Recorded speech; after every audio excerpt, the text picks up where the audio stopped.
إن الحمد لله نحمده ونستعينه ونعوذ بالله من شرور أنفسنا ومن سيئات أعمالنا من يهدي الله فلا مضل له ومن يضلل فلا هادي له وأشهد أن لا إله إلا الله وأشهد أن محمدا عبده ورسوله أما بعد فيا إخوة الإيمان السلام عليكم ورحمة الله وبركاته ሙስሊም ወንድሞች እህቶች እንኳን ለተከበረው የታላቁ ወር ረመዳን እንኳን አብሮ አደረሰን እላችኋለሁ። ይህን ቪዲዮ ላይክ በማድረግ ሰብስክራይብ በማድረግ ጀምሩት። ምክንያቱም ብዙ ሰዎች እንዲያዩት ስለምፈልግ ማለት ነው። አልহামዱሊላህ ለዚህ ለተከበረው ወር ላደረሰ ጌታ እናም እዚህ መጥቼ ለእናንተ መልእክት የማስተላለፍ ደረጃ ስላደረሰኝ አልহামዱሊላህ ለማለት ፈልጋለሁ። እስኪ እናንተም አልহামዱሊላህ ማለታችሁን በኮሜንት አሳውቁኝ። የዛሬው መልእክቴ ስለ ረመዳን ይሆናል። ጊዜ ካላችሁ ትንሽ አድምጡኝ። ምንም ከእናንተ የተለየ እውቀት ኖሮኝ አይደለም፣ ግን ቢያንስ የማውቀውን ማሳወቅና ማስታወስ ስለፈለኩኝ እንጂ ማለት ነው። እናም የማውቀውንም የማሳወቅም ግዴታ ስላለብኝ ነው። በመጀመሪያ ይህ መልእክት የቪዲዮ ስለ 8 ጉዳዮች ይዳስሳል ማለት ነው። እነዛ 8 ጉዳዮች ምንድናቸው? አንደኛ ረመዳን ምን ማለት ነው? ሁለተኛ የረመዳን 30 ቀናቶች ደረጃቸው ምን ይመስላል? ሶስተኛ በረመዳን ውስጥ ስለምትገኘው ለይለቱል ቀድር በተመለከተ። አራተኛ ረመዳን ግዴታ የሚሆንባቸው ሰዎች እነማን ናቸው? 5 ጾምን ስለሚያበላሹ ነገሮች። ስድስተኛ በረመዳን ጊዜያችንን እንዴት አድርገን መጠቀም እንዳለብን። 7 ስለ ቁርአን እና ረመዳን ትስስር በተመለከተ። 8ኛ በረመዳን ስለሚደረጉ ዋና ዋና የኢባዳ አይነቶችን በተመለከተ። ስለነዚህ 8 ጉዳዮች በሰፊው ማብራሪያ እዚህ ቪዲዮ ላይ ታገኛላችሁና እስከ መጨረሻ ድረስ አድምጡት። መልካም ነገርና ጥሩ ነገር አዳምጣችሁ ቀልባችሁን ኢማናችሁን አድሳችሁ ትወጣላችሁ ማለት ነው።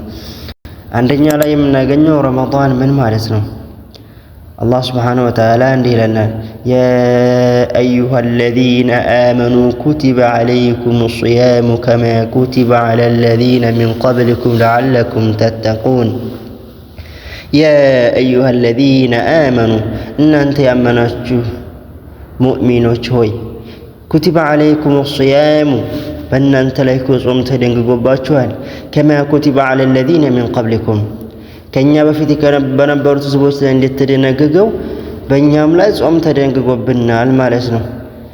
ሚን ቀብልኩም ከናንተ በፊት በነበሩት ህዝቦች ላይ እንደተደነገገው በእኛም ላይ ተደንግጓል። ለዓለኩም ተተቁን አላህን ትፈሩት ዘንድ አላህን የምትፈሩት ሆኑ ዘንድ በእናንተ ላይ ጾም ተደንግጓል ይለናል። ረመዳን ከእስልምና ከ5 አርካኖች መካከል አንዱ ነው።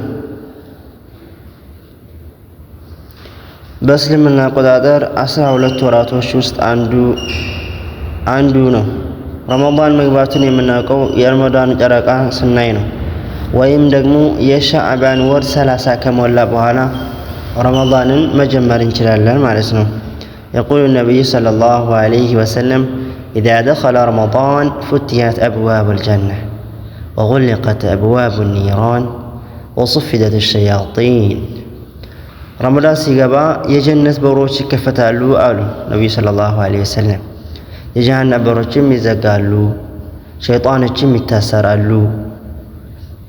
ሸይጣኖች የመታሰራቸው ዓላማ የአላህ ባሮች ያለምንም ወስወሳ ቀልባቸውን ወደ አላህ እንዲያዞሩ ስለተፈለገ ነው። ጾም ማለት ምግብ አለመብላት፣ ውሃ አለመጠጣት ብቻ አይደለም። ጾም ማለት ሁሉንም ነገር መቆጣጠር ስትችል ነው። ምላስህን የማይጠቅም ነገር ከመናገር መቆጠብ፣ ከሐሜት መቆጠብ፣ አይናችን ሐራም ነገር ከማየት መቆጠብ ይኖርብናል። በአላህ ፈቃድ አላህ ይገዘን። የረመዳን ዋና ዓላማ ባሮች ወደ ጌታቸው በይበልጥ እንዲቀርቡ፣ ተቅዋቸው እንዲጨምር፣ ኢማናቸው እንዲጨምር ወንጀላቸውንም በዚህ በተከበረ ወር ሊያብስላቸው ነው። ሁለተኛ ላይ የምናገኘው ስለ ረመዳን ይህን ከተናገርኩኝ ሁለተኛ ላይ የምናገኘው የረመዳን 30 ቀናቶች ደረጃቸውን በተመለከተ ነው። የመጀመሪያው 10 ቀንና የመካከለኛው 10 ቀን እንዲሁም ደግሞ የመጨረሻው 10 ቀን በመባል በሶስት ይከፈላሉ። ሶስቱም የተለያየ ደረጃ ነው ያላቸው። የመጀመሪያው 10 ቀን ራህማ ይባላል። አላህ ለባሮቹ ዝነቱን በይበልጥ የሚለግስበት ነው። በመካከለኛው 10 ቀን ደግሞ መግፊራ ወይም አላህ የባሮቹ ወንጀሎች የሚያብስበት ቀናቶች ናቸው። የመጨረሻ 10 ቀን ደግሞ ኢትቁ ሚነናር አላህ ሁላችንን ወንጀላችንን አብሶ እንዲሁም ደግሞ ከእሳት ሁር ከሚባሉት ያደርገን ከእሳት ሁር የምንባልበት ወይም ነጃ የምንወጣበት ቀን ነው። ይህን ይመስላል ማለት ነው። የረመዳን የ30 ቀናቶች ደረጃቸው ይህን ይመስላል። ሶስተኛ ላይ የምናገኘው በረመዳን ውስጥ ስለምትገኘው ለይለቱል ቀድር ነው። ለይለቱል ቀድር ማለት ነብዩ ሰለላሁ ዐለይሂ ወሰለም አላህን እንዲህ ብለው ጠየቁት። የሌሎች ነቢያቶች ህዝቦች እድሜያቸው 950 እስከ 1000 ይደርሳል። የኔ ኡመት ግን 60 እና 70 ነው። ታዲያ በዚህ እድሜያቸው ምን አይነት የጀነት ስራ ሰርተው ጀነት ይገባሉ ብለው ጠየቁ። አላህ ከዛም ሱረቱል ቀድር እናወረደ። ከዛ በኋላ ለይለቱል ቀድር ለሙሐመድ ኡመት ብቻ የተሰጠ ትልቅ ስጦታ ነው። يقول الله سبحانه وتعالى الله سبحانه وتعالى እንዲህ ይለናል أعوذ بالله من الشيطان الرجيم بسم الله الرحمن الرحيم إنا أنزلناه في ليلة القدر إنا ليلة القدر بليلة القدر قرآن أوردنا فزاج ليلة استنا قرآن يوردنا مالتنا وما أدراك ما ليلة القدر سلا ليلة قزفت سلا ليلة الصفات منها سوكاه ليلة القدر خير من 1000 شهر كالشور بلاج هونش الليلة ناتج عند الليلة تنزل الملائكة والروح فيها بإذن ربهم من كل أمر ملائكة وش بزش الليلة تست يوردالو جبريل مجمر باقيتها تشوف فقاد سلام هي حتى مطلع الفجر قوح اسكمي قد درس فجر اسكمي متعدرس ليلة سلامي هو نبت سلامي سفى نبت الليلة نات يشي عند الليلة مارسنا አይሻ ረዲየላሁ አንሃ እናታችን አይሻ ረዲየላሁ ዐንሃ አላህ ሰራው ይወደላትና እንዲህ ስትል ተናግራለች።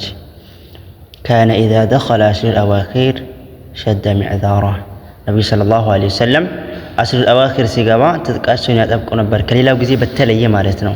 ወአህያ ሌላ ሌሊቱን ሀይ ሆኖ ያሳልፉ ነበር። ወአንቀዘ አህላ ቤተሰቦቻቸውን ደግሞ የአላህ ረሕመት የሚታደርበት ሌሊት የአላህ እዝነት የሚዘንብበት ሌሊት ነው። ተነሱ እያሉ ከእንቅልፋቸው ይቀሰቅሱ ነበር ስትል አስተላልፍናለች ማለት ነው። እናም በዚች ሌሊት ዱዓ ብታደርግ 1000 ወር ስንት አመት ነው ሲሆን 84 አመት አካባቢ ዱዓ እንዳደረግን አላህ ይጽፍልናል።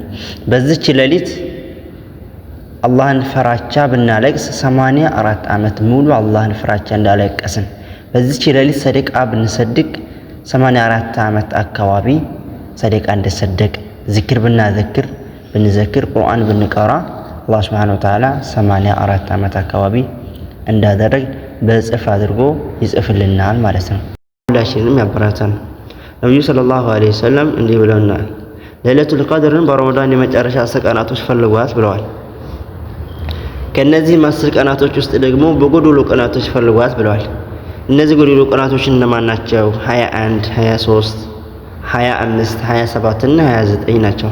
በእነዚህ ቀናቶች ፈልጓት ብለዋል። አላኩል ሀል እርግጠኛ ለመሆን 10ን ቀን ሀይ ሆነን በይበልጥ በኢባዳ መጠንከር አለብን። አራተኛ ላይ የምናገኘው ረመዳን ግዴታ የሚሆንባቸው ሰዎች እነማን ናቸው? አንደኛ ጤነኛ መሆን ነው። በቃ ጤነኛ ከሆነ ሙስሊም ሆኖ ጤነኛ ከሆነ ረመዳን ይወጅበታል። ሁለተኛ እድሜው ከ15 በላይ የሆነ ወይ ሴትም ሆነ ወንድም ቢሆን ማለት ነው። ሶስተኛ በአካባቢው ላይ ነዋሪ የሆነ ሰው በመሳፊር ላይ አይወጅብም፣ በአካባቢው ላይ ነዋሪ የሆነ ሰው ማለት ነው። አምስተኛ ላይ የምናገኘው ጾምን የሚያበላሹ ነገራቶች ምን ምን ናቸው? አንደኛ ሆን ብሎ መብላትና መጠጣት። ሁለተኛው ሆን ብሎ ማስታወክ ጣትን አስገብቶ ጉሮሮን ነክቶ ከዛ በኋላ ወደ ላይ ማለት ነው። ጾምን ያበላሻል ማለት ነው ሆን ብሎ ከሆነ። ሶስተኛ ግብረ ስጋ ግንኙነት ማድረግ። 4 ሆን ብሎ ከብልት ፈሳሽ ማውጣት። 5 መርፌ መወጋት። መርፌ መወጋት ማለት በጣም ሰውነታችን ጾም ስናደርግ ሰውነታችን በጣም ይደክማል። በዛ ሰዓት ለምሳሌ ጉልበት የሚሰጥ መርፌ ይኖራልና እና መርፌ መወጋት ማለት ስንወጋ አቅም ልናገኝ እንችላለን ማለት ነው። ግሉኮስ አይነት ያሉ መርፌ ስላሉ ማለት ነው። ስለዚህ አቅም ልናገኝ ስለምንችል ከዛ ከመርፌ ስለዚህ መርፌ መወጋት ጾምን ያበላሻል ማለት ነው። 6ኛው ከሰውነት ብዙ ደም ማፍሰስ ዋግምት ይመስል ማለት ነው። 7ኛው የወር አበባ ማየት ነው ለሴቶች ማለት ነው። 8 እብደት ጾመኛ ነበረ አቅሉን ከሳተ ጾሙ ይፈርሳል። 9ኛ ክደት በአላህ ላይ መካድ ሰውየው ጾመኛ ሆኖ ያለ በአላህ ላይ ተካደ ጾሙ ይፈርሳል ማለት ነው። 6ኛ ላይ የምናገኘው ቁርአንና ረመዳን በተመለከተ ነው። ቁርአንና ረመዳን በተመለከተ شهر رمضان الذي أنزل فيه القرآن هدى للناس وبينات من الهدى والفرقان እንግዲህ ረመዳን ቁርአን የወረደበት ወር ነው። ስለዚህ ቁርአን መቅራት ኢባዳ ነው። ቁርአን መቅራት ዚክር ነው። በዚህ በተከበረው ወር ቁርአንን በተደጋጋሚ መቅራት ማክተም ይኖርብናል። ሰሃቦችም ጊዜ ያከትሙ እንደነበር ሐዲስ ይነግረናል። ስለዚህ ቁርአን መቅራት ማለት በተረጋጋ መንፈስ ሐርፎችን በማስተካከል እንዲሁም ትርጉሞችን የምታውቁ ትርጉሙን በማስተንተን መቅራት ይኖርብናል። በቻልን መጠን ቁርአን በተደጋጋሚ ማክተም አለብን ማለት ነው። በአላህ ፍቅር አላህ ይገዘን ሁላችን ነው። 7ኛ ላይ የምናገኘው በረመዳን ልንፈጽማቸው ስለሚገቡ የኢባዳ አይነቶችን በተመለከተ ነው። 7 አይነት ዋና ዋና የኢባዳ አይነቶችን እነግራችኋለሁ ማለት ነው። አንደኛ ተራዊህና ተሐጁድ ነው። በረመዳን ብቻ የሚገኙ ኢባዳ አይነት ነው። ያው በዚህ በኢባዳ ላይ ማበራታት ይኖርብናል ማለት ነው። ተራዊህ ተሐጁድ የመጨረሻ አካባቢ የሚገኘው ተሐጁድ ነው። ሁለተኛ በአቅማችን አነሰ በዛ ሳንል ሰደቃ መሰደቅ ነው። ሰደቃ ገንዘብን ያጠራል ያላህን እዝነትም ያስገኛል ማለት ነው። 3ኛ ሱናቶችን አብዝቶ መስገድ ነው። እንግዲህ ሱና ሶላቶች ረመዳን ላይ ያላቸው ፈضላ በጣም ብዙ ነው። 4ኛ ቁርአን በተደቡር መቅራት ነው። 5ኛ ዚክር ማብዛት ነው። ዚክር እንግዲህ ኢማንን ይጨምራል፣ መረጋጋትን ይጨምራል፣ በረካንም ይጨምራል፣ አደብንም ይጨምራል። 6ኛ ላይ የምናገኘው ሰዎችን በተገኘው ነገር ማስፈጠር ነው። ሐታ በውሃም ቢሆን ማለት ነው። يقول النبي صلى الله عليه وسلم من افطر صائما كان له اجر مسلم ነብዩ ሰለላሁ ዐለይሂ ወሰለም አንድን ጾመኛ ሰው ያስፈጠረ ሰው የዛኔ ሰውዬ አጅር 50 ያለው ሰውዬ ለምሳሌ ቁርአን ሲቀራ ዚክር ሲያደርግ ውሎ ማታ ብታስፈጥረው የዛን ሰውዬ አጅር 50 ያውን ታገኛለህ ማለት ነው። 7 ዱዓ ነው። የመጨረሻው በረመዳን እናደርግ የሚገባው ነገር ዱዓ ነው። ዱዓ የማያስፈልገው ሰው የለም መቼም ሁላችንም ዱዓ ያስፈልገናል። ምክንያቱም የምንፈልገው ነገር ስላለ ለዛ ለምንፈልገው ነገር ደግሞ ዱዓ ያስፈልጋል። የምንፈልገው ነገር አላህ ነው የሚያሳካው፣ እኛ የምናሳካው ነገር አይደለም። አላህ የሚያሳካው ነገር ደግሞ ዱዓ ነው። አላህ ለምኑኝ ይቀበላለሁ ብሏል። ስለዚህ ዱንያዊም ሆነ አኺራዊ ፍላጎታችን አላህ እንዲያሳካልን አብዝተን አላህን መለመንና መተናነስ አለብን። ዱዓ ሁሉን ነገር የመቀየር አቅም አለው። ሁሉም ዱዓ ደግሞ ሙስተጃብ ይሆናል ኢንሻአላህ እስካልቸኮልን ድረስ ማለት ነው። ሌላ የመጨረሻው የረመዳን ጊዜ አጠቃቀም በተመለከተ ነው። የረመዳን ጊዜያቶች በጣም ውድ ናቸው። በረመዳን የምናደርጋቸው ኢባዳዎች በብዙ እጥፍ ነው የሚባዙት። ስለዚህ የረመዳን ጊዜያችንን ጋጋታና የማይጠቅም ነገር ላይ ማሳለፍ የለብንም። ቀን ስራ ከበዛብን ማታ የኢባዳ ጊዜ አመቻችተን በመቀጠል ምግብ አለማብዛት ነው። ምግብ ማብዛት ነሻጣ ይነሳል፣ እንቅልፍ ይላል። በመጠኑ መመገብ፣ ከዛ ለኢባዳ ዝግጁ መሆን አለብን ማለት ነው። መቼና የት እንደምንሞት አናውቅም። ስለዚህ ምናልባት እኮ ይሄ የመጨረሻ ረመዳን ሊሆን ይችላል። የሚመጣው ረመዳን እንደምትደርስ የሚያሳውቅ ማስረጃ የለንም ሁላችንም ማለት ነው። ስለዚህ የመጨረሻ ሊሆን ይችላል። የዛሬው ረመዳን ሳይደርሱ የሄዱ ብዙዎች አሉና ማለት ነው። አልሐምዱሊላህ። ስለዚህ ነው ረመዳን እንጠቀምበት፣ ወንጀላችንን አላህ አፉ እንዲለን ወደ አላህ በይበልጥ እንቅረብበት። ወደፊት የሚጠብቀን ሞት ነው፣ የቀብር ህይወት ነው። ስለዚህ ለዚህ ቀን የሚሆነን ከመልካም ስራችን ስንቅ እንሰንቅ እላችኋለሁ ማለት ነው። ከአቡ ሁረይራ ረዲየላሁ ዐንሁ እንዳስተላለፉት ነብዩ ሰለላሁ ዐለይሂ ወሰለም እንዲህ አሉ፣ መን ቃመ ረመዳን ኢማናን ወህቲሳበን ገፊረ ለሁ ማ ተቀደመ ሚን ዘንቢክ። ሰለላሁ ዐለይሂ ወሰለም እንዲህ አሉ፣ ረመዳንን ያሳለፈ ሰው ኢማናን በኢማን ወህቲሳበን የአላህን ፊትና የአላህን እዝነታ ከጅሎ ያሳለፈ ሰው ረመዳንን ገፊረ ለሁ ማ ተቀደመ ሚን ዘንቢክ ያለፈውን የእድሜ ደረጃ ያለፈውን የእድሜ ክልል ወንጀል አላህ አፉ ይለዋል። ስለዚህ ረመዳን ይዞልን የመጣው መልካም ነገር እንጠቀምበት፣ ወደ አላህ እንመለስ። አላህ ወደ እሱ ተመላሾችን ይወዳልም ይቀበላልም ማለት ነው። ከአላህ እዝነት ተስፋ አይቆረጥም። ሌላ ደስ የሚለኝ ነገር ከረመዳን ድባቦች መሃል ደስ የሚለኝን ልንገራቸው።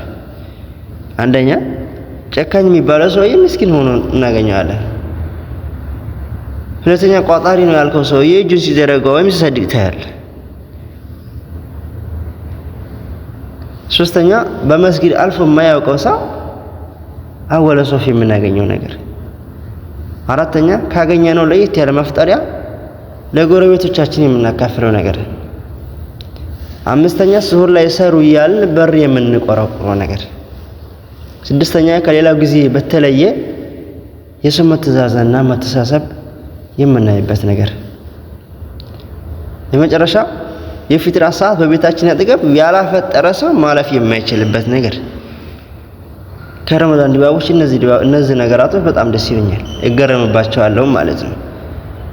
ሌላ የምላችሁ ነገር እያንዳንዱ መልካም ስራ ንያ ያስፈልገዋል።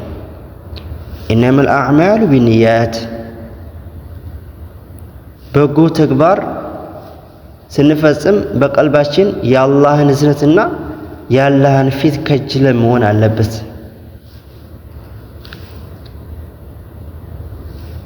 ረመዳን ስንጾም የአላህን እዝነትና የአላህን ፊት ከጅለን መሆን አለበት። የረመዳን አጅር አላህ ሱብሓነሁ ወተዓላ እኔ ነኝ ምንዳውን መመነዳው ብሏል። ምክንያቱም ጾም ለአላህ ነው የሚጾመውና ለሌላ መጾም ስለማይቻል ማለት ነው። ጾም ለአላህ ነው የሚጾመው፣ አጅሩንም የሚመነዳው አላህ ሱብሓነሁ ወተዓላ ነው። ሌላም በጎ ስራ ማንኛውም ነገር ቢሆን የአላህን እዝነትና የአላህን ፊት ከጅለን መሆን አለበት ማለት ነው ቀልባችን። ንያ ደግሞ በቀልብ ነው። አደራ የምላችሁ ነገር በረመዳን ላይ ኢማናችሁ ጨምሮ የጀመራችሁትን ኢባዳ እንዳታቋርጡ ትላችኋለሁ። መልእክቴ ለዛሬ ይህን ይመስላል። አላህ በዚህ አልሐምዱሊላህ ረብል ዓለሚን የዘንድሮ ረመዳን ደርሶናል። ወንጀላቸውን አፍ ከሚባሉ ሰዎች መካከል እንዲሁም ደግሞ ከእሳት ሁር ከሚባሉ ሰዎች መካከል አላህ ያድርገን። እንዲሁም ደግሞ በዚህ በረመዳን ሀጃቸው ከወጣላቸው ሰዎች መካከል አላህ ያድርገን። አሚን አላሁማ አሚን። ወሰላሙ አለይኩም ወረሕመቱላሂ ወበረካቱ። መልእክት ይህን ይመስላል። ለአላህ ብዬ ወዳችኋለሁ፣ እናንተ ስላችኋለሁ።